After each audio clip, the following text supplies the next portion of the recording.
This podcast is brought to you by Customplan Financial Advisors, Inc., an independent insurance managing general agency in Canada. Financialpodcast.ca was developed with one goal in mind: to educate Canadians on important topics that affect their financial well-being and make it readily available to all. We welcome you to plug in and learn with us. If you have questions, please email us at contact@financialpodcast.ca.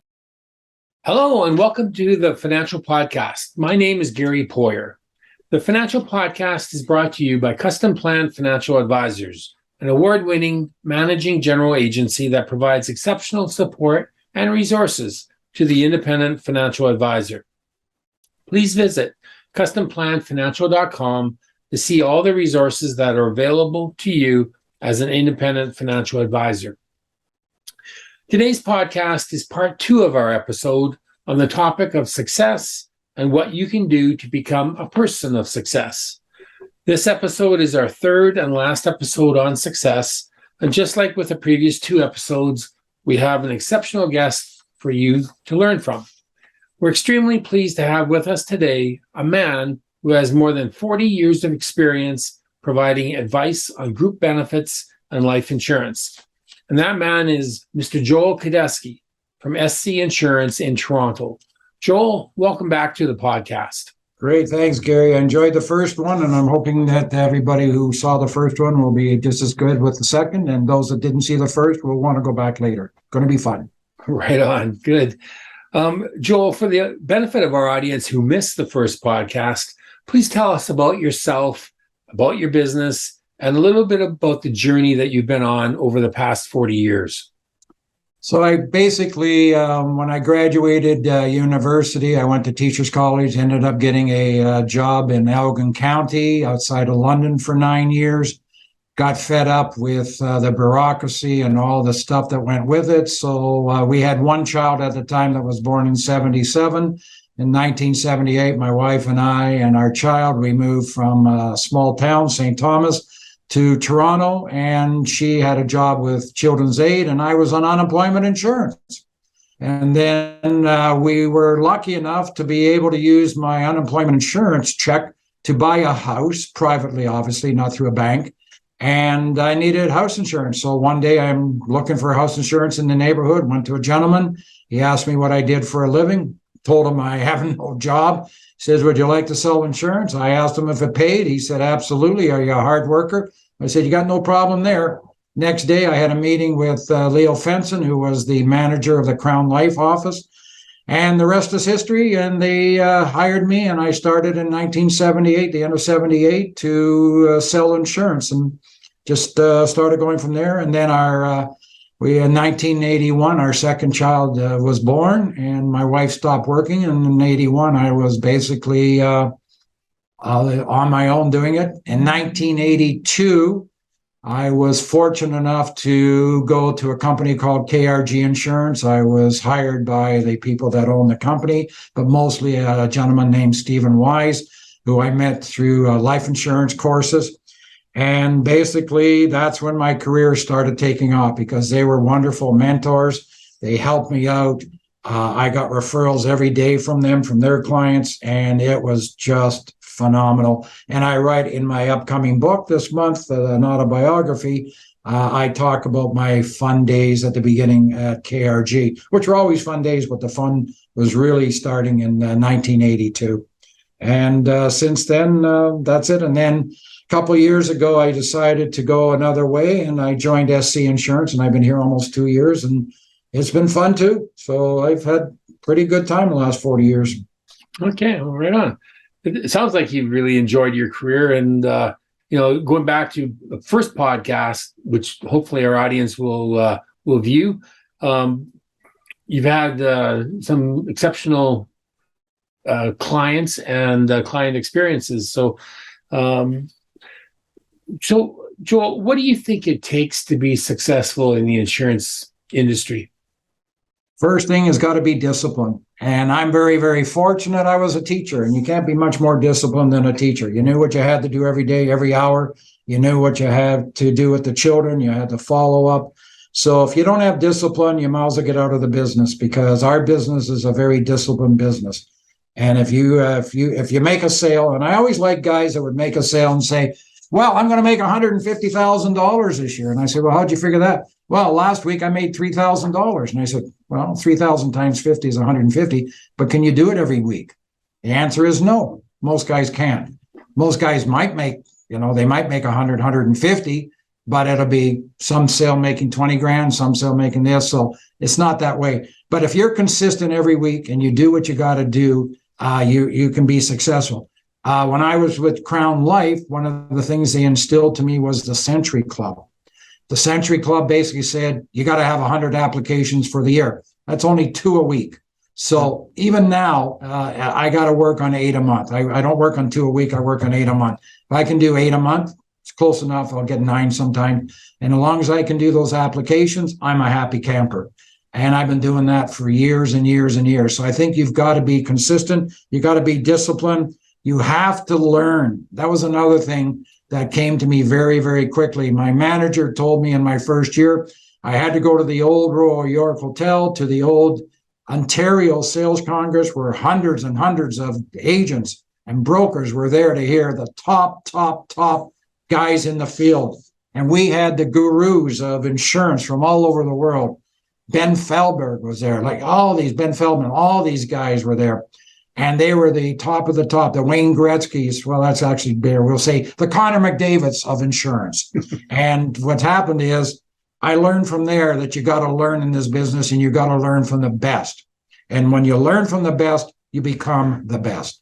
And these people, and I just was at a Congress, the Canada Sales Congress, about 2 weeks ago, and they had 10 of the top speakers in the world.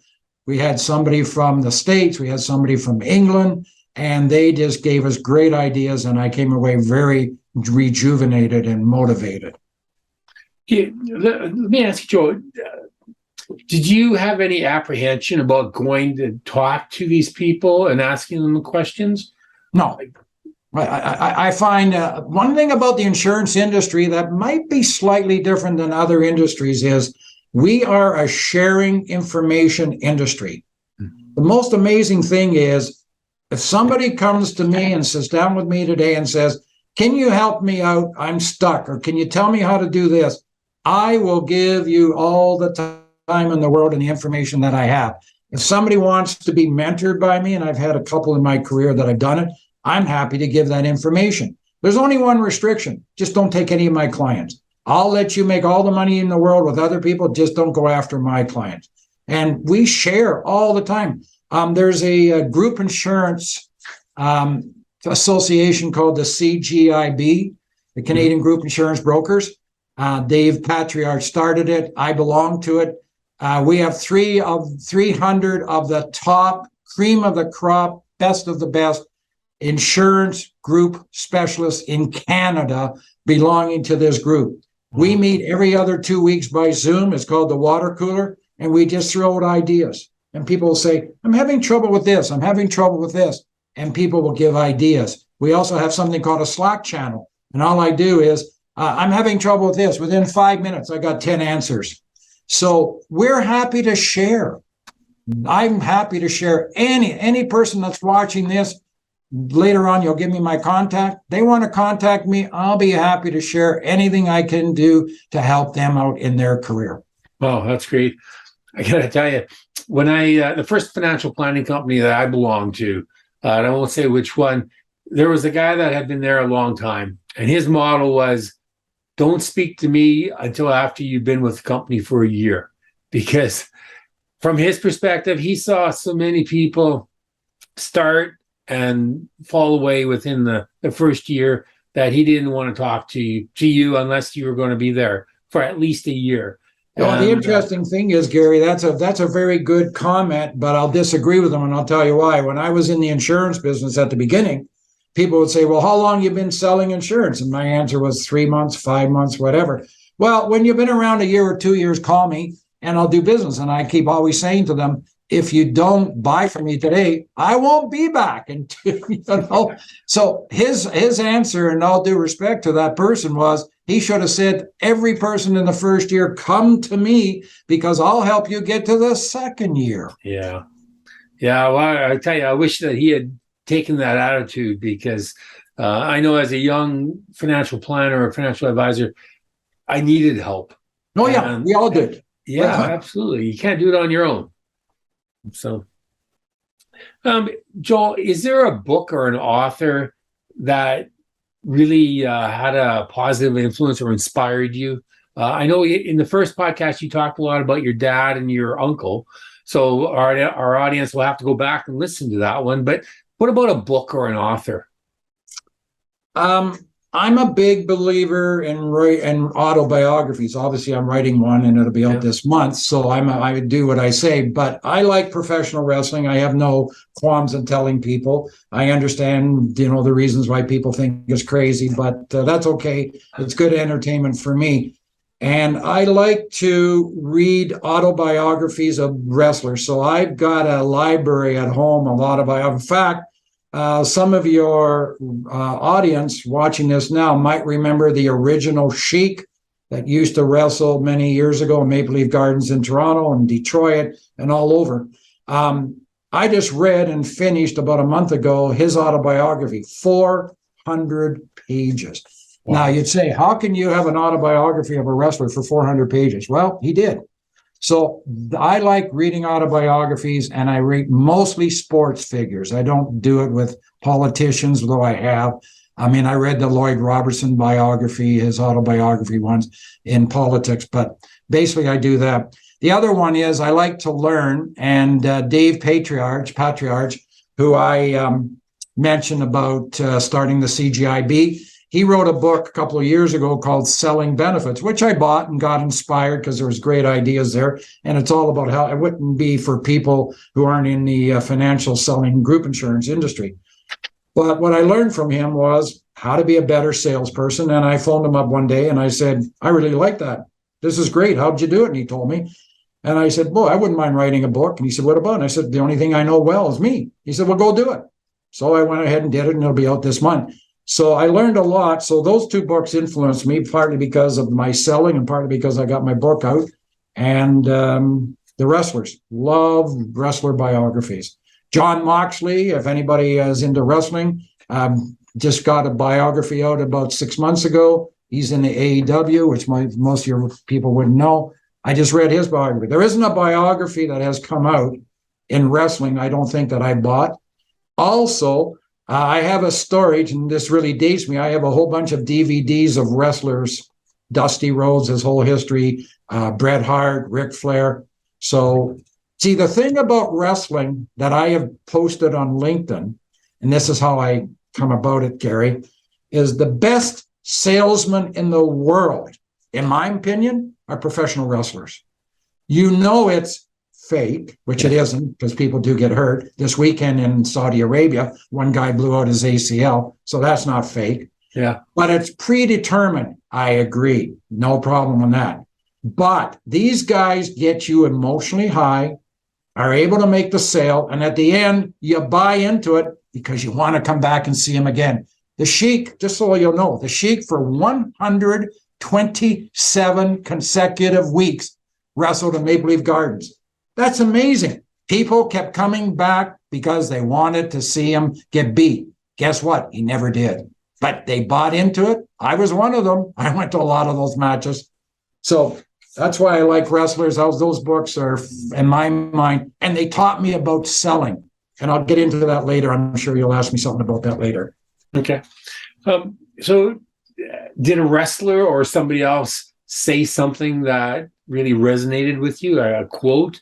Or there's four that I use all the time. And by the way, I do talk to prospects and mention these to them because I have to let them know who I am, how confident I am. And most people sort of have an idea about wrestlers they've heard. So the first one that I tell people is I'm the Bret Hart of the insurance industry. And of course they look, what do you mean? I always tell them I'm the best there is, the best there was, and the best there'll ever be in the insurance industry. And if you want to be with the best, you come with me. The second one is I use Ric Flair. who was, in my mind, the best wrestler of all time, bar none. And he said, to be the man, you have to beat the man. My viewpoint on that with sales is, I'm the man, and until you can get a competitor of mine to beat me, you're going to stay with me. Thankfully, I haven't had that opportunity too often. The third one, and I use this more than any of them, is Roddy Piper. And I tell people, and it's in my book, by the way, I tell people, I am different than any other broker you deal with. And I've told that to insurance companies. I've told that to colleagues. I've told that to hundreds of people. And Roddy Piper is the epitome of what I am. Because just Gary, just when you think you know the answer, I'm changing the question. And the last one, which is so important for salespeople, Stone Cold Steve Austin. What does he say? When you go slow, go slower. How many times in a sales interview does the guy continually go fast, wants to get the sale, and the client says, I'll think about it? When you go slow, go slower. So I've used 4 of those phrases. I use them on a regular basis. I bet you one of those 4 I use almost every other day. I know for sure the Roddy Piper one I used last week. I did that with somebody. So that's what I live by. And they're all applicable to sales and service. They really are. Yeah.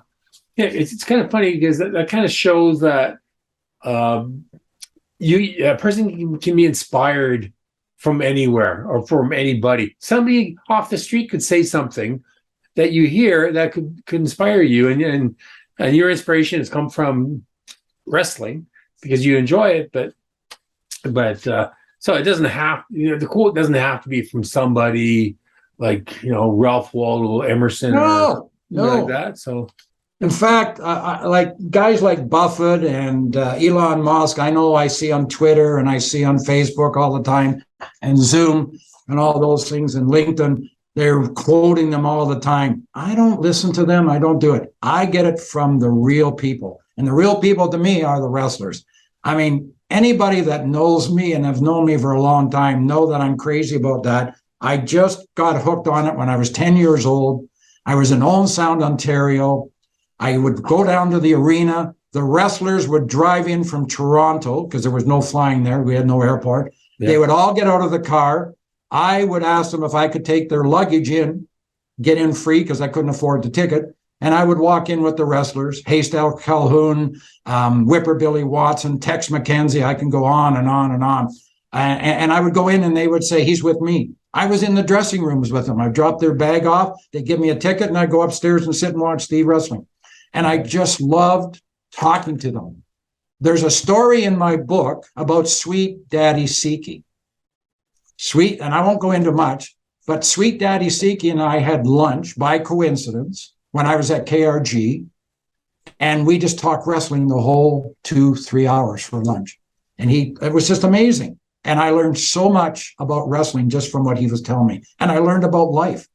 But here's an interesting story, which is in the book. I said to him, do you remember years ago you're wrestling Hans Schmidt in Old Sound, Ontario? He said, yeah, that was a bad match. I didn't do very well. I said, yeah, forget about that. Do you remember when you left Old Sound, there was a car following you all the way out? He said, I thought it was the policeman. I said, it was me.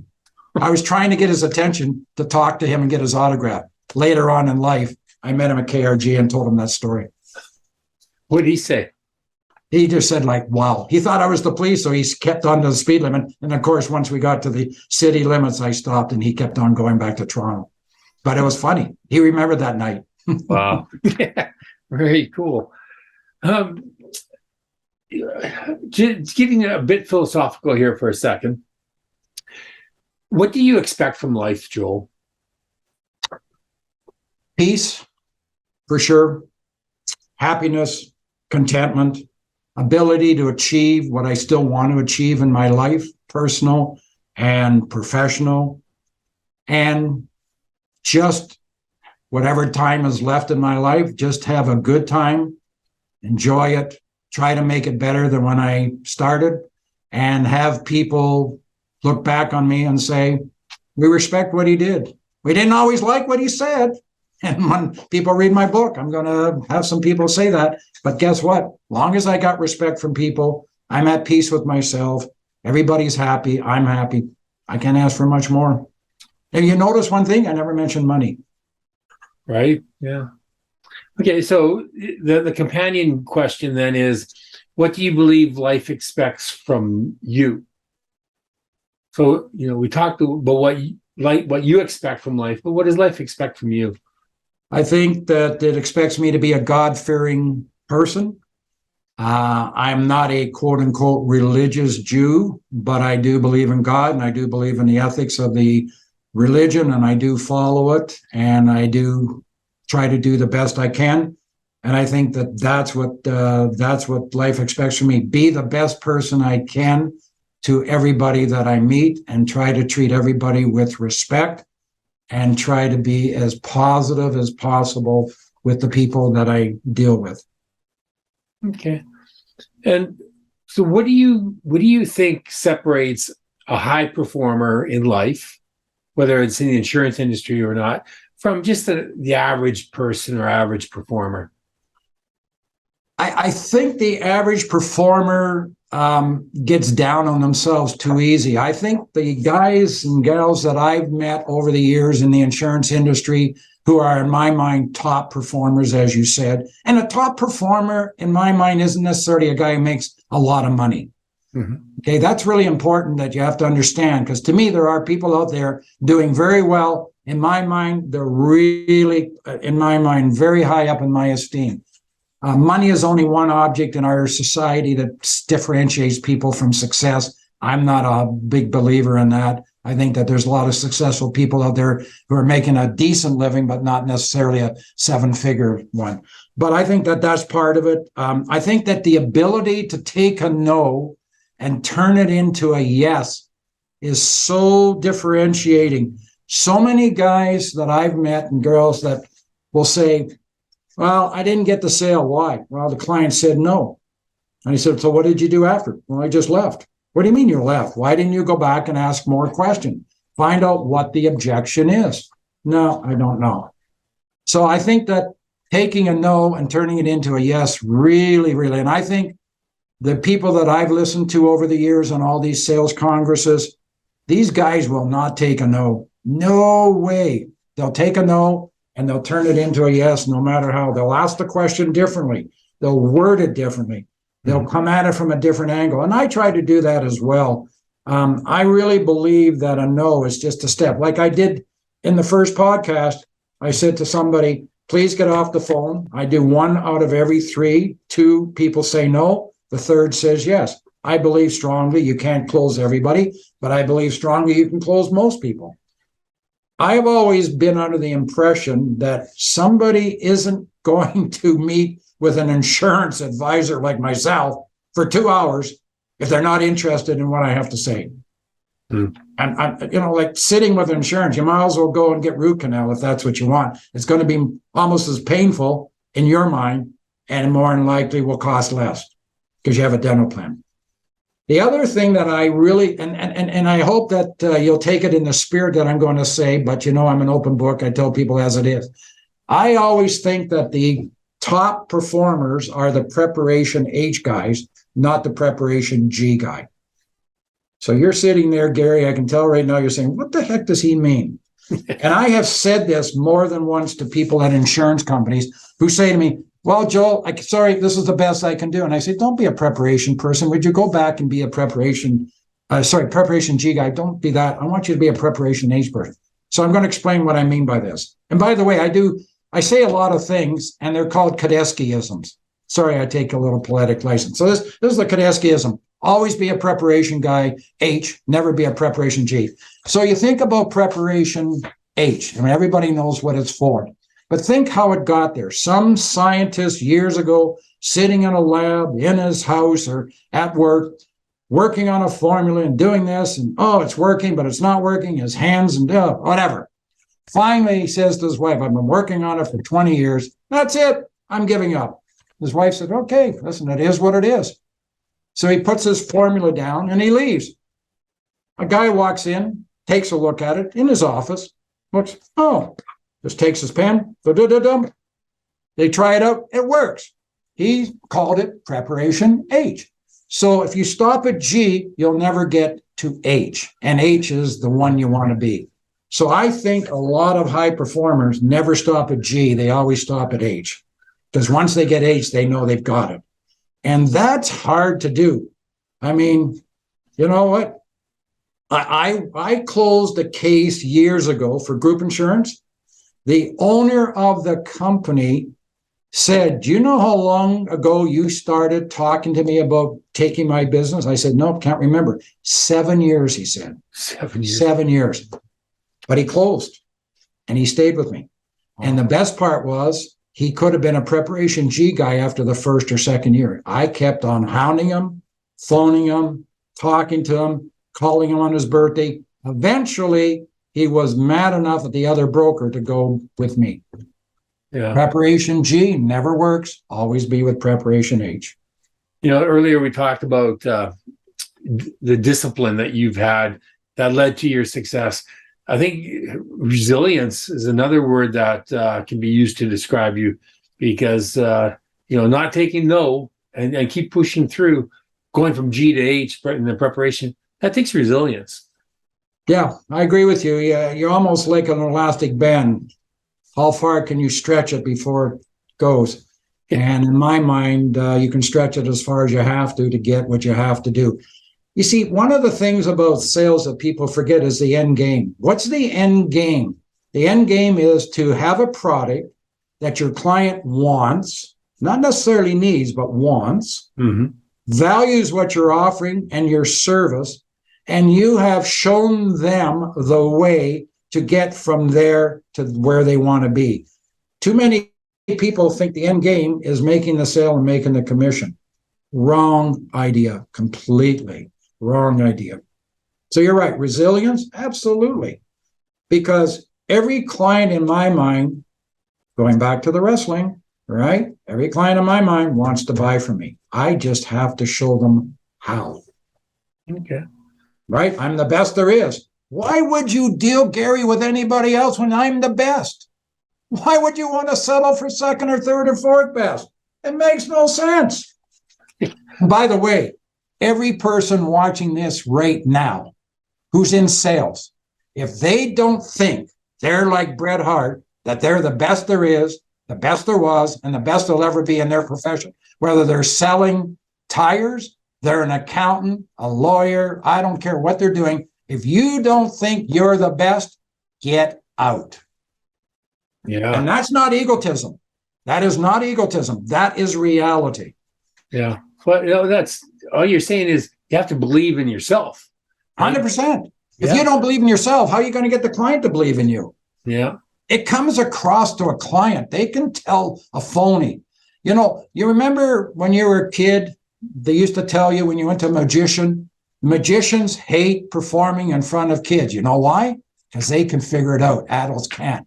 When you're in front of a client, you got to treat them like, they're younger and you're showing them how to do it, because otherwise they got to figure it out. They got to know how you're doing what you're doing.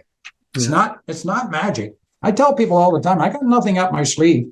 It's not magic what I'm doing, because all people, when I solve a problem on group insurance or whatever, they'll say, how did you do that? I said, just me. That's what you hire me for. Get the results. Yeah. Stephen Wise once told me a funny story. I was giving him an excuse. He's from KRG, I mentioned, and he's in my book. And he said to me, I started giving an excuse why I couldn't close a client. And he gave a great answer that I use regularly. He said, don't give me the commercial, just give me the last line. And I thought about it, and I said, you know what? It makes sense. There's no excuses. The last line should be, he bought. That's the last line. Don't tell me all of the things that went up to it. Why? Don't be a preparation G, be preparation H. So Joel, how do you choose your clients? Like, obviously, I don't imagine you accept every client. So Oh yeah. How is it you choose a client? No, Gary, you're wrong. I accept every client. Oh, you do, eh? Okay. I do not turn down a client. I've got clients that are two people group insurance. I got clients in the hundreds. I've got life insurance clients that are paying me $20 a month. I got clients that are paying me more than that. If a client chooses me to be their broker, I will never, and I never have. I have never turned down a client prospect in 40 plus years. Never. And I've had people say, I know I'm going to be a small client. So-and-so referred me. I'm just going to be a small client. My answer is there is no small client. What's the difference between a wealthy client and a client that lives in an apartment, rents, makes minimum wage, but he wants insurance from you? What's the difference between that and the guy that lives in a mansion, is making X millions of dollars a year, drives a Rolls Royce? And both of them are my clients. What's the difference between them? There's only one difference in my mind. One bank account has more zeros than the other. Both of them have a need that they feel has to be filled. The person that's in the apartment, and I've had these stories, so what I'm telling you is coming from my career. It's not coming from a book or a story that I heard. They live in an apartment. If he dies, his wife has to have money to stay in the apartment. So what I did was, on this one case, I figured out what his rent was. I multiplied it by 12, so we know how much it is. We figured over the lifetime of when he died, how long his wife would stay there, and we did the insurance of that amount. So if he died, he would have enough for 4 or 5 or 6, or as long as he wanted, for her to stay there out of the money, just kept pulling it out every month with the interest. The guy who's the multimillionaire with the Rolls Royce, all right, he's talking big time. Big time, fine, no problem. I can do it. But he has no bigger need in my mind than the guy who's sitting in an apartment, renting, working at a Tim Hortons or whatever, making minimum wage. There is no difference. I will never, ever, ever turn down a client. And by the way, when I hear people say, well, he's too small, I won't name the person because I respect him, but there was an insurance broker that spoke at a club that I was at once, a conference, and he said, I very simply tell clients, I choose you, you don't choose me. If you don't have a minimum $5,000 to give me every year for your insurance, you're not my client. And I pulled up and said, give them to me. I'll take them at $500 or $50 a month. Every client has a need and a want. Just some are bigger than others. Now, I'll never turn down a client. Never have. You know how many 2-person groups I have in my portfolio? So what do you say to the person that says, well, I only have so many hours to work, and that's why I turn down clients that are smaller? What do you say to that financial person, advisor? It's very straightforward. You know what I tell them? You're either lazy or you're undisciplined, because there is no such thing as you don't have enough time to see a client. No way. Absolutely.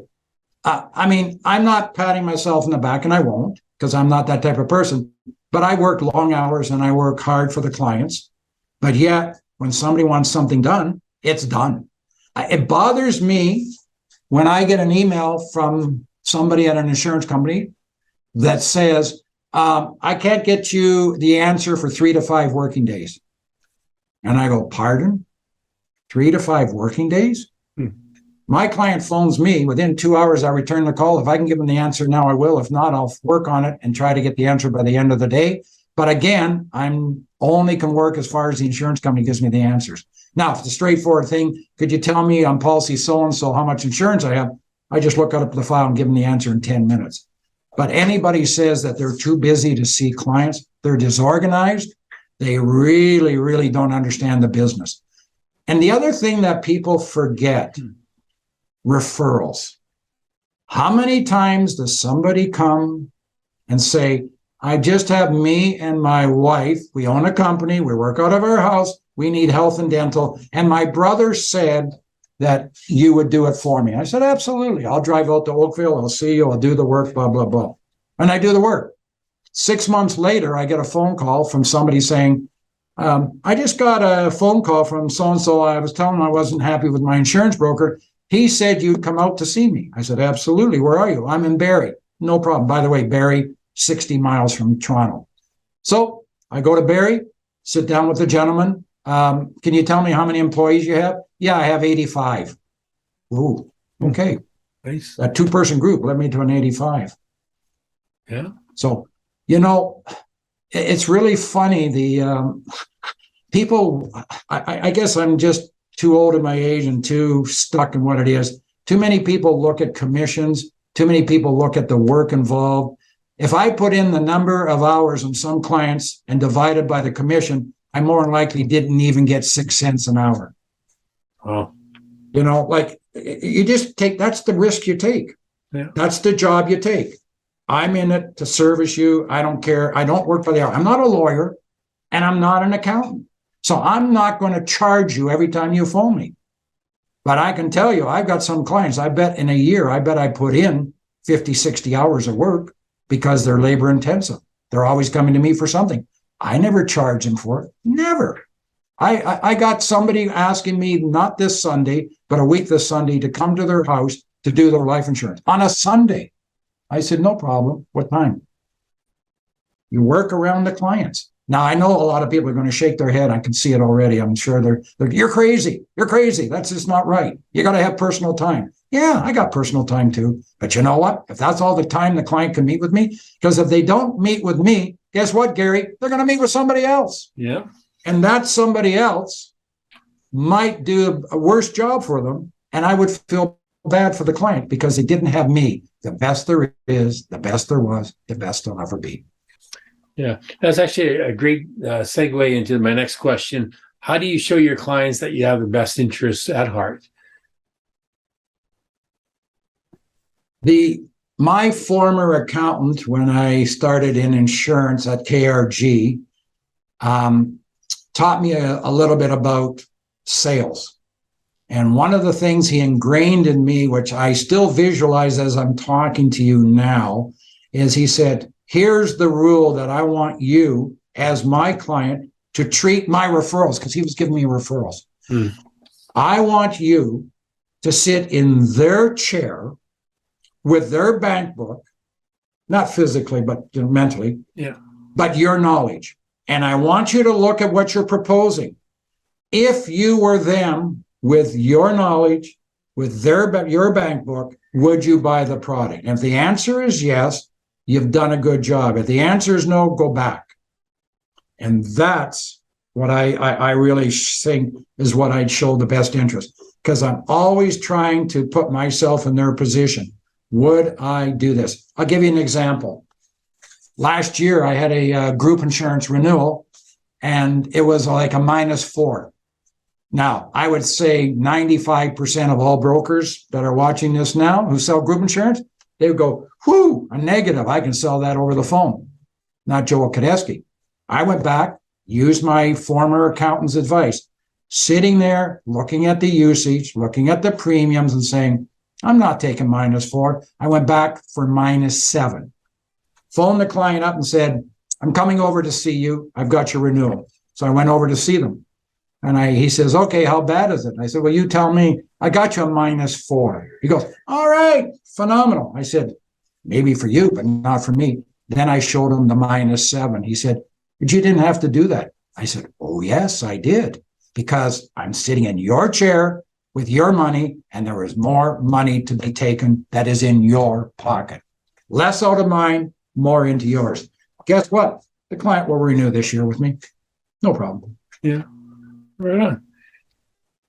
So when you look at your career, what is giving you the most satisfaction? If I told you the answer, which I am, you're going to laugh. But you know what? One of the most satisfactions that I have in my career is actually giving out claim checks. And you sit there and you go, well, how can you be satisfied giving out a death claim check, a critical illness check, a disability check? How can you be happy over that? And the reason it gives me satisfaction is I met somebody who wanted to perhaps do business with me, didn't know until I pointed out certain aspects and we decided what they wanted, had a goal in mind that if they became disabled or sick with heart stroke or cancer or died, the money would go to them if they're alive, or for the life insurance to their family, to help for the mortgage, to help with the education, to help. When I was giving out those checks, I had bittersweet, but more sweet than bitter, because I knew what was going to happen to that family. And if I hadn't been there, they wouldn't have gotten it. If I wouldn't have pushed, I'll give you an example from my book. I had a lady, hard sell, did not want to buy critical illness. Life insurance, but not critical illness. I forced her by showing her the problem she'd have if she didn't do it. Who's going to pay this? Who's going to do that? 4 months later, she phones me up crying. I just went to my doctor. He did some tests. I got breast cancer. I said, we'll get this taken care of. I gave her a check for $100,000, which in her mind was like $100 million. She moved out of the rental property. She was in a low rental, moved to a very nice area, close to work. Her husband, at the time, I did not know, was doing 2 jobs while she was sick. He stopped his job when that $100,000 came in. Still in contact with her and her husband. That story was amazing for me, because if I would have left at Preparation G, she would never have bought it. She would never got the money. Who knows where they would be today? So when you ask the question, what gives me satisfaction? I always give the answer, giving out claim checks. Yeah, that's a great story. And a great example, for insurance people to follow. Sometimes you have to do what's best for the client. For someone just starting out in the insurance profession, what advice do you have for them? First piece of advice, you're going to get more no's in your life than you ever expected, and you're going to get few yeses. If you can hack that, that's a good start. If you don't think you can hack it, get out. Number 2, try to get a mentor. And a mentor doesn't have to be somebody that sits with you every day and you pay them. I know there's all these coaches out there. I've mentored people and I haven't charged them. There are lots of guys like me out there that'll give you everything they've got to help you out. You don't, obviously making enemies. Some people watching this are coaches. Sorry, but that's my feeling. Number 2, make sure that every single day you are out there seeing people. Jerry Weisblot, it was one of my mentors, and I mentioned him in my book. And Jerry was at the Sales Congress a few years ago before COVID, and he was a speaker because he's very good at what he does. And at the very end, unbeknownst to me, he said, I want to finish off with my good friend Joel Cadesky. When I heard that, I almost fell off my chair. Says, is a simple way of selling insurance. 6 words. See people, see people, see people. If you see enough people, you will be a success. The problem with all salespeople is prospecting. I had the same problem. Until I got to the welcome wagon, I was dead in the water. I didn't see enough people. When I went to KRG, that really opened up the door. I was seeing people all day long. Mm-hmm. The other thing about it is that it's like, I like to do analogies, mm-hmm. and I like to analyze and do analogies with sports.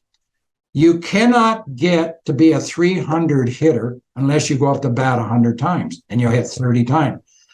300 out of 300 for a baseball hitter will earn him millions of dollars. Mm-hmm. But he stopped 70% of the time. Babe Ruth, right, 300 hitter, made $80,000 during the Depression. Wow. Being that, they said to him, you're making more money than the president. And you know what his answer was? I had a better year. Pete Rose only did singles when he was playing for Cincinnati. The first $100,000 single hitter in the history of baseball. Wow. So the answer is, if you're not up enough, you don't have to hit home runs. You don't.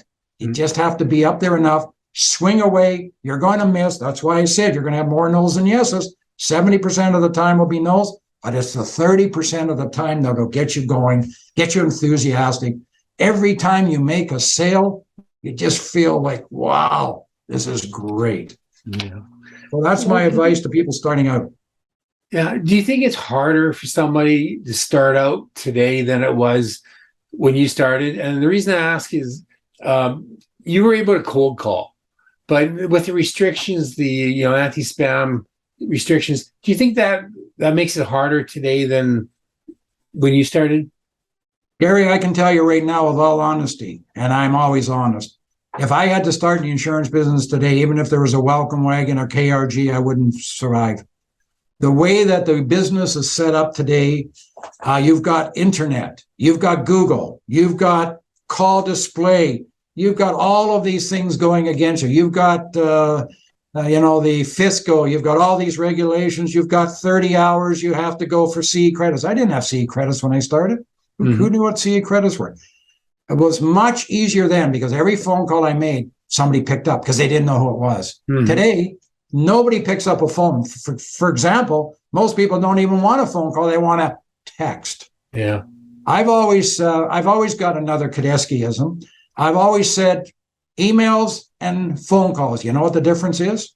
If you email, it proves to somebody if you ever need it. See, look at this. Here's the email. I sent it to you. You just didn't read it. But a phone call gets you what you want because I can have a dialogue with you for 20 minutes. You're going to ask me a question. If you do it on an email, it's back and forth, back and forth. I can close a sale in 20 minutes, but if I did it by email, it could be 20 weeks, 20 days, who knows? Yeah. So I think I agree 100%. I feel bad for the new people starting today because they're under so much pressure. And also the products that we're selling today, when I started, there was no critical illness. 1996 was the first time I got involved with critical illness. My first policy I sold was 1996, critical illness. Okay, today, critical illness is a fait accompli, right? If you don't sell it, you're like, it's just so many products. Long-term care was never a product when I started. Basically, what I started was sell some term insurance and throw in some whole life, and here's your rate card. Today, you've got CompuLife, you've got a bunch of these companies out there. I can tell you in a nanosecond, if you tell me your birthday, smoker, non-smoker, how much you want, I can tell you every insurance company in Canada selling that product from cheapest to most expensive. You didn't have that back then. I had a rate card with Crown Life. Yeah. Selling group insurance, oh my God, back then it was a rate card. I used to walk into people and say, do you have, I'm Joel Cadesky from Crown Life. Do you have group insurance? No, we don't. Why not? Well, we're too small. How many people do you have? 3 people. If I could give you a price tonight, would you look at it? Sure. Tell me your birthdays. Tell me that. I'll come back and say, okay, it's $42 for him, $12 for him. Here's your total, $185 a month. I've got some papers here. Would you like to sign up? We can start tomorrow. Today, you can't do that. The competition today, by the way, in group insurance, every person who's a member of the CGIB, every person that aspires to sell group insurance, I take my hat off to them. The marketplace in Canada, but especially the GTA, is cutthroat. It is competitive. Man, oh man, you have to be on your game all day long. A new person doesn't have that experience. And that's why group insurance is really tough for a new person. That's why people always tell them, just go out and sell your friends and relatives life insurance. It's real tough. You got to know the product. You got to be able to service them. You got to know how to do renewals. It was much easier with Crown Life. So much easier when I was there. Here's your product. The people didn't switch. I had clients that never even worried about another company shopping. So yeah, I agree with you. It is very difficult. Okay. Earlier you mentioned coach. What are your thoughts on somebody who hires a personal coach or a business coach?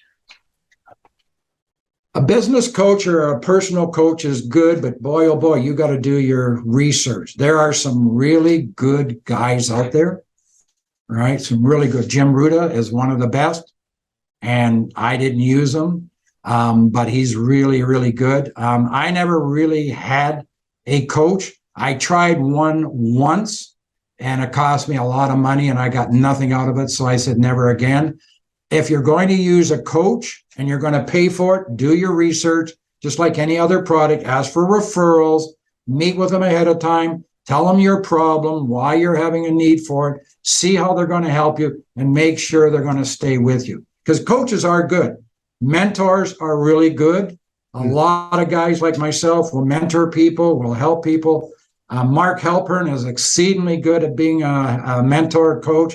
He and Jim are putting together, actually November 10th, they're starting their next platinum classes. And that's really good for people, whether you're in the first year or not. These are top of the line people, but there's a lot of people in the industry that aren't. Dan Sullivan, the strategic coach, I knew about him years ago.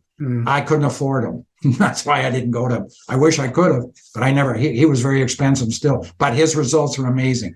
He would take somebody from here and bring him to there. Still is. He's on LinkedIn. I follow him. He's always there. Very, very good, but I just couldn't afford what he wanted. Okay. And there's a lot of guys out there like me that are free, and I'm happy to help people. They don't charge. All right. But I'm not going to take away from the Rudas and the Helperns of the world, by the way. Right. Joel, in our first podcast, you mentioned that you're going to be 77 in a couple of days. Yeah. So when you think about the next 5 years of your life, what is it you think about? It's very simple. Getting to the next day, living, being able to be healthy, being able to service clients, have enthusiasm for the business, don't get down, service your clientele, just enjoy your family. I'm not looking at 5 years from now and saying, I want to have X hundreds of clients. I want to make X thousands of dollars. No, my goal is to keep the clients I have, add to it, of course, because I always like referrals, service the heck out of them, get satisfaction, be healthy, enjoy my family, and get up every day on the right side of the ground. Okay. So I was going to ask you, where do you see yourself in 20 years? But well, more than likely doing this. We'll do another podcast in 20 years, and you'll say, how's the last 20 years been? And I'll say, a few aches and pains, but I'm still out there. Soda policy this morning. Everything's fine. Yeah, that's great. Well, yeah, people are living longer. Longevity is increasing. Well, I years ago, we're not talking like 3 years ago. I would say about 10, 15 years ago, I went to Hamilton for a seminar. And while they were there, at the end, they introduced one of the gentlemen in the audience. And everybody, clapping because they knew him. He was 94 years of age. Wow. And still selling. And they were just saying, he's one of our most productive guys. CNN, if you Google on YouTube, CNN, out of New Jersey, about 4 or 5 years ago, they did an article on CNN through YouTube on a 100-year-old man who only did investments, no life insurance, and his 47-year-old grandson was in the business with him. Oh, really? And you can follow that on YouTube. And they said to him, how are you doing production-wise this year? And the grandson said, he's doubled already what he did last year. Wow. That's amazing. You see, one of the things I found is, and this is a good segue, I'm sorry I may not answer your question, but it will. I get from younger clients in their 30s and 40s, and that to me is young. I just had this last week. Somebody said, I don't want to be, he didn't even know how to say it. And I said, I don't know what you're going to say. What happens if I'm not around in 10 or 15 years to service your policy? He said, yeah. I said, well, I got good people at SC Insurance, and they'll take care of you. And don't forget, your contract is with the insurance company. Yeah. So they're not going to worry about it. They will pay the death claim or whatever. Joel Cadesky just won't be there to give you the check. That's all. But it's interesting when you talk about that. That is a question that I get on a regular, and I mean regular basis. And I always tell clients, I've already told SC I'm committed to age 85. And we'll do a year-by-year contract after that. But I'm happy for the next 8 years to be here. And we'll see how my health is. The number one thing when you get to be my age is health. Number 1A is family, side by side. But without health, you don't enjoy your family. So I always try to exercise on a regular basis, walk on a regular basis. My wife takes extremely good care of me on the nutrition part. And I also look at life as all good. There's no bad thing in my life today. Not one. I cannot tell you. Sure, I got clients that give me problems. I got insurance company give me problems. That's not bad. That's just part of life. Bad would be if the doctor said to me, you got a tumor on your brain and you got 4 months left. That's bad. Yeah. I don't have that yet. Yeah. So a couple of questions just to wrap up, Joel. So when you're on your deathbed, what is it that you want to be able to say about your life? A few things. When I'm on my deathbed, first thing I'll say is, are you sure you got this correct? It's not a mistake. So that's the first thing. But then after that, I'll say, I love my family. Everything I did in my life was for my family and grandchildren and children and my wife. And I also can honestly look every single client in the face if they came into this room with no embarrassment, with huge pride to say, everything I did for you, not me. And that's what I like on my deathbed. And then I'd finish it off and say, okay, you can close my eyes. That's great. So what is the legacy, the personal legacy that you want to leave? So in other words, what do you want other people to take away from your life or to say? I want them to see that I was a good person, that I did everything possibly I could to make a better life for other people, clients, friends, relatives. And I hope that they take away that hard work does pay off. Being an honest person does pay off. And I'm not talking financially, I'm talking in your life. Having religion in your life does pay off. I'm not an Orthodox religious Jew, but I am God-fearing, and I believe in God, and I believe in our religion and what it stands for. I also want people to say, I'm a better person now than I was when I first met Joel. And if I can make people feel that they're better having met me, I don't know. I think not much more to say. That's a pretty good legacy. Yeah, I'll say. Is it just in closing, Joel? Is there anything else that you want to mention to our audience that maybe we haven't covered? Basically, no, because your audience should take away so many things about sales and service and being a good human being. The only other thing is I'll do a quick promo. My book is coming out at the end of the month. Go on Friesen Press, Amazon, Indigo. Punch in Joel Cadesky. The name of the book is Retire, Rewired, Not Expired. And hopefully you'll find out more. There's so much in there that I haven't talked about. The book's 174 pages, 60,000 words. It's all about my life. And I have a great section in there of 30 plus stories from my life that I talk about with clients and so forth. And I had about 55 to 60. I had to cut down almost half. And that's the only other thing. But the only thing I really want from the people of today is I am no different than anybody else. I'm just a regular Joe Blow, came from a small town, owned sound, ended up making a good life for myself and my family, had fun. You know, I mean, Gary, honest to God, if you said to me, guess what? I think tomorrow is your last day on earth. I'd say, you know what? No regrets. The only regret is maybe, but this is so small. I made some decisions early on in my career and my life that if I had to do it again, I wouldn't. But that's small. It's over. It's in the past. But I'm a happy guy. I really am. And I think it comes across to clients. And I think when I sell to clients products, I don't think that they're being sold. They realize that I'm not there for my good. I'm there for their good. Mm. I mean, I made a career change 2 years ago that you'll read in the book. I'd say 99% of the people watching this today would say, I wouldn't do it, but I did it. I mean, I had a lot of people when I told them what I did, they said, you're crazy. And I said, well, that's me. Yeah, I'm crazy. But you know what? I'm happy. And craziness beats happiness. The other thing I tell them is don't look at wrestling as bad. Go do some investigation. Watch some DVDs. You know what? You're going to find out. It's pretty entertaining, and it is life. Mm. And if you're in sales, you'll learn how to get a crowd going and buying into what you're doing. I love watching wrestling. I really do. It's been a passion of mine. I know so much about it. I'm a historian on it. I can go back to the early days. It's just a lot of fun. And that gives me pleasure in my life. I'll give you one last story about wrestling. When I used to come home early on in my career, and I used to have all these DVDs for wrestling, or actually back then there were tapes. Remember the old cassette tape? But I used to tape off the TV, right? The NBC Saturday Night Main Event, the Channel 11 at 1 o'clock on Saturday. My wife knew when I had a bad interview because I would walk in and say, don't say anything for half an hour. I'd go in, close the door, watch a wrestling tape come out. And it was just like that. And then we could have a discussion. And she said, you're much better now. That's great. Okay. Well, Joel, it looks like we're just about out of time for part 2 of our podcast on success and what you can do to become a person of success.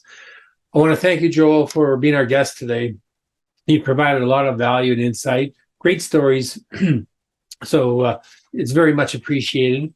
Audience, be sure to tune in to part 1 of our podcast because you don't want to miss the value and insight that Joel provided in part 1. Joel, one more time, how can our audience get in touch with you? Well, there's 2 ways they can get in touch with me, and I'm happy to talk with anybody or email, whatever way you want to do. Number 1 is LinkedIn. I'm on LinkedIn, Joel Cadesky. You can see all my posts and my connection. Happy to connect with you. Number 2 is by email, joel@scinsurance.ca. And everybody that connects with me, emails, I will always respond. I do that, by the way, Gary. Every time somebody on LinkedIn makes a comment, I always respond. I've always felt that if somebody takes the time to read what I've said and it's made them comment, good, bad, and different, they deserve the respect of a reply from me. I don't shy away from negativity. Okay, excellent. I want to thank our sponsor again, Customplan Financial Advisors. Customplan Financial Advisors is an award-winning MGA providing exceptional support and resources to the independent financial advisor. Please visit their website at customplanfinancial.com. This podcast is available on YouTube, Spotify, and at financialpodcast.ca. To be notified directly when new podcasts are available, please subscribe by visiting financialpodcast.ca. If you have an idea or a topic for a podcast, please email me at info@financialpodcast.ca. We'd also love to receive your feedback. Thank you again, Joel, for being our guest. My pleasure. And to everyone else, have a fabulous day. The views expressed here are those of the participants and not those of Customplan Financial Advisors, Inc., its affiliates, or subsidiaries. This is not intended to serve as a complete analysis of every material fact regarding any company, industry, or security. This presentation may contain forward-looking statements. Investors are cautioned not to place undue reliance on such statements, as actual results could vary. This site and podcasts are for general information purposes only and does not constitute investment advice and is not intended as an endorsement of any specific investment product or service. Individual investors should consult with an investment professional about their personal situation. Past performance is not indicative of future results. If you are unsure about what is the best course of action for you in your financial planning, then we suggest you consult a fee-based independent financial advisor or get in touch with us to discuss your individual situation. Our phone number is 604-687-7773.